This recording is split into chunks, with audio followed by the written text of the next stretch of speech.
We are all going to die someday. But some were really unlucky to have died in the most inhumane way.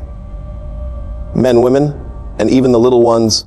I still remember it like yesterday, the crunching sound their bones made as I stepped on their remains, dumped somewhere beneath an old mansion. Diddy isn't the only monster we should be calling out. He has the devil's incarnate of a mother who brought him up. She is the real elephant in the room, and I'm here today to tell you the horror of what I've seen. She has a table prepared for the devil, and it's one of the most horrific feasts you ever want to be at. What kind of mother do you think builds a home over that much death and still sleeps just fine at night?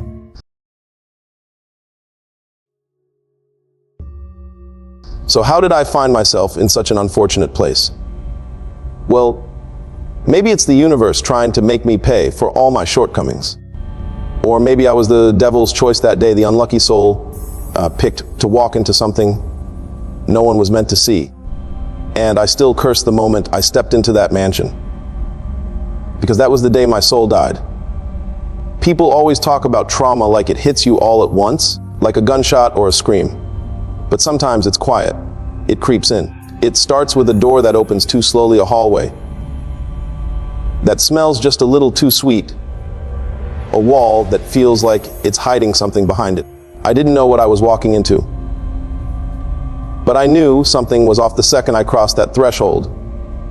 It wasn't just the silence, it was the kind that feels forced, like the house was holding its breath. I didn't speak. I didn't even look anyone in the eye. I just followed the ones ahead of me, down through narrow halls and into the belly of that building like I was being pulled. Not by curiosity, not even by fear, just gravity, like I was meant to be there. The lower we got, the worse the air became. Thicker, wetter, like the kind of air you feel before a storm, except there was no wind, no sound, just the faint pressure of something unspoken.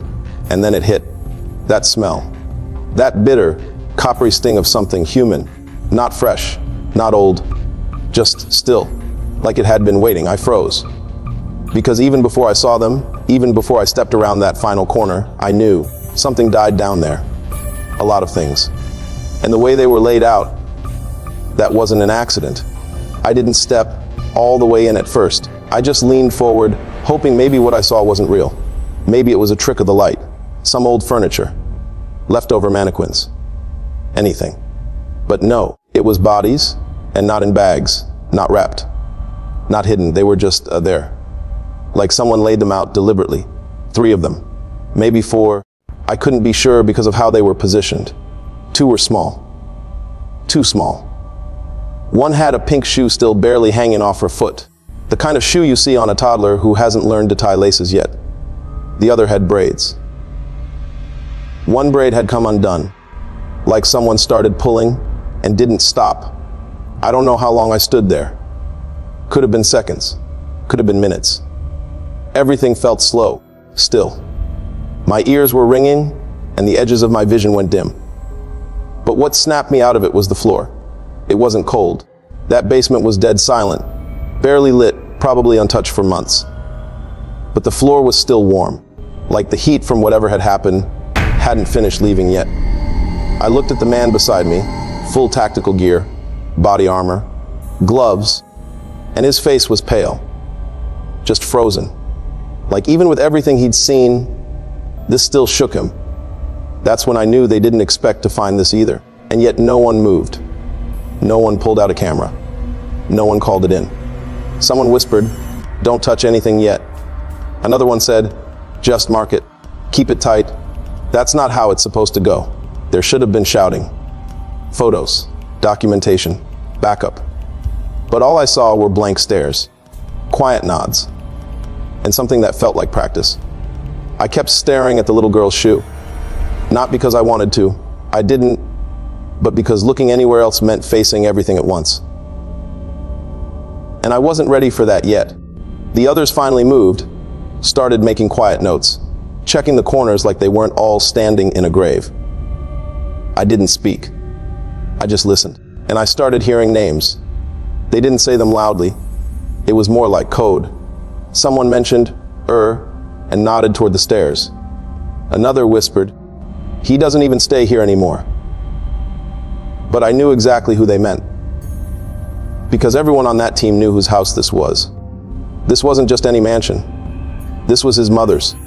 And if you know anything about Sean Combs, about Diddy, you know he doesn't move without intention. Everything he owns is guarded. Everything he touches is protected. But it was never Diddy that scared me. Not really. It was always her. His mother was the one no one ever questioned, the one who moved like a ghost through high society. Silent, polished, untouchable. But that kind of silence, it doesn't come from peace. It comes from power, from knowing you'll never have to explain yourself. The house was in her name. The land was hers. The basement we were standing in wasn't even on the original property blueprints.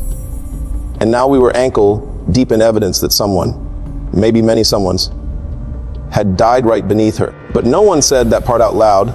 They just kept working. Tight, controlled, like they'd seen this before. And the worst part, I think she knew. I think she knew exactly what was down there. Because as I made my way back upstairs, I passed by a room with the door half open. Inside was a dining table, set for one. Polished silver, fresh flowers. Candles burned halfway down, like someone was expecting company. I didn't want to believe it at first. There's a difference between shock and realization. The shock hit me downstairs. The realization started creeping in as I climbed back up. That name, Janice Combs, kept circling in my head like a curse. I'd heard it before, sure. Everyone in this business has. Always said with this weird mix of fear and fake respect. Ms. Combs is old school. Ms. Combs runs a tight house. Ms. Combs doesn't like loose ends. But once you see what's buried under a person's floor, those old comments start sounding different. I remembered something one of the guys on my old team told me. Said back in the 90s, there were rumors that Diddy's house wasn't the only one with wild parties. That his mom used to throw gatherings too. Strange ones. Full of rich, powerful people, but with no security, no press, no records. Just music, luxury, and whispers. Someone once joked that if Diddy was the star, Janice was the director behind the scenes. But now I wasn't laughing, because nothing about this felt accidental. The hidden basement, the sealed door, the silence from people who were supposed to act, and the fact that it was her name on every title, every document, every deed. I passed by her bedroom door on my way out. It was shut, perfectly quiet, but there was music playing faintly behind it. Something old school, something churchy. I don't know why, but that disturbed me more than the bodies, because it told me she was awake. She knew people were in her house. She knew what we found, and she never came out. She didn't need to. She'd already done her part. Whatever this was, she helped build it, and she's kept it running silently all these years. And if Diddy is who they say he is, then we need to start asking who made him that way. I used to think the worst thing about that house was the bodies, the blood, the smell, but I was wrong. The worst part is how fast they buried it, not the bodies, the story. The day after we left, I stayed up refreshing every news site, waiting for a headline. FBI raid at Combs family mansion, evidence uncovered in Diddy case, shocking discovery tied to ongoing investigation. Anything, but there was nothing. Not even a whisper on the dark corners of the internet. Just more recycled stories about Diddy's lawsuits and celebrity gossip. I remember calling my supervisor that morning. I was still shaking, still trying to make sense of what we saw down there. And you know what he said? Stick to what's public. Diddy's case is complicated enough. No need to drag an old woman into it. An old woman. That's what they called Janice Combs? Like she was some harmless grandma baking cookies upstairs while we scraped the remains of children from her basement. That was the moment something in me snapped. I started digging, quietly, on my own time. No badges, no access, just desperation. I looked up every past complaint tied to that property. Cross-referenced missing persons with the surrounding counties. Found a strange report from a 98 that had been sealed, name redacted. Followed up on rumors of black SUVs, pulling up to that estate for years without anyone logging it. I posted anonymously online, tried to pass info to a friend in the media. 3 days later, I got pulled in. "You're emotionally compromised," they said. Too close to the case, too unstable. And just like that, I was suspended, no badge, no clearance, no more questions. But the thing that chilled me more than the suspension was the way they said it. Like it was a favor. Like they were warning me. I've seen it before. How they start to treat someone when they're marked. The calls that don't go through, the neighbors that stop waving, the brake lines that suddenly snap. They're not just ignoring what I saw. They're preparing to erase me for seeing it. I noticed a van parked across the street 2 nights ago. Same one again tonight. Windows tinted, engine running. No one gets out. Just sit there. Yesterday, my dog went missing. Gate was locked, and he doesn't dig. I'm not saying they're trying to kill me. I'm saying they're deciding how. And I guess that's what this really is. Me talking to you, while I still can. Not for sympathy, not even for justice. Just so someone out there knows I didn't imagine it. This happened. I was there, and I know they're coming. I scrubbed my hands until the skin peeled.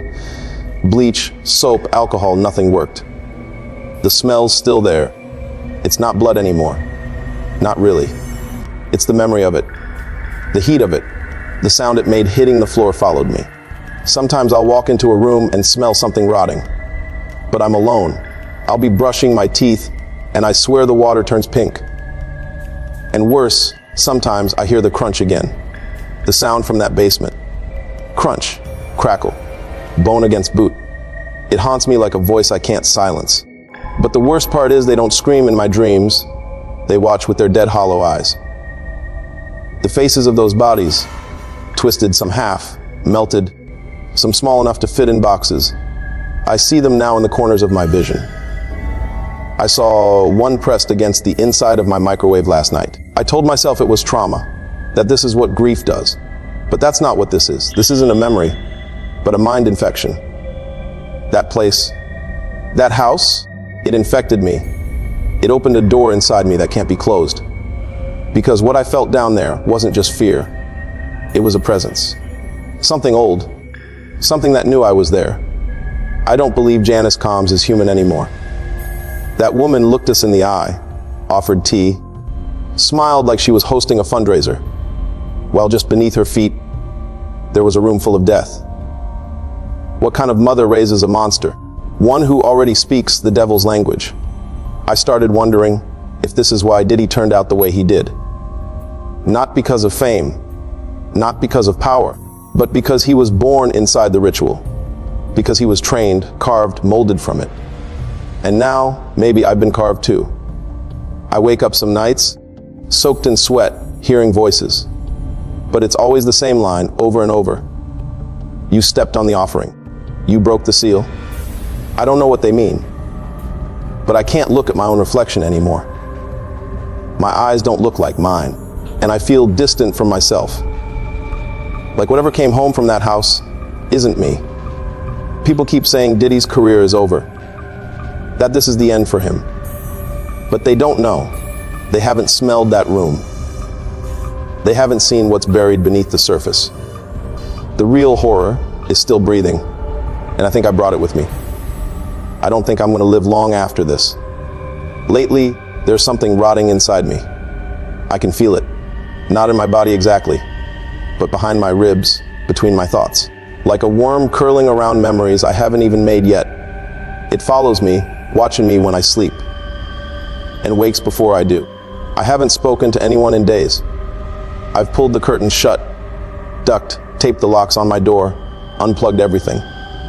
It doesn't matter. I can still smell it, the stench. The one I thought was only in that basement. The one that clung to my boots, to my skin. Bleach doesn't touch it. Alcohol burns, but doesn't clean it.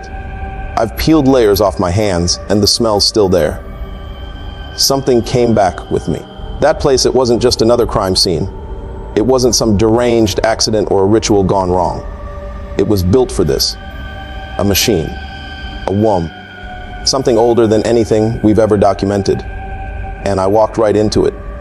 They suspended me, said I was too emotionally involved, which is bureaucratic for, you saw too much? I tried digging on my own, uncovering what wasn't filed in the official report. But it didn't take long before someone shut me down, hard. One email bounced, then all of them, then a quiet phone call telling me to let this one go, let it go. I saw a girl's jawbone with braces still attached. I saw fingers curled around nothing. I saw the imprint of a child's head still pressed into a rotted mattress. How do you let that go? You don't. You bury it.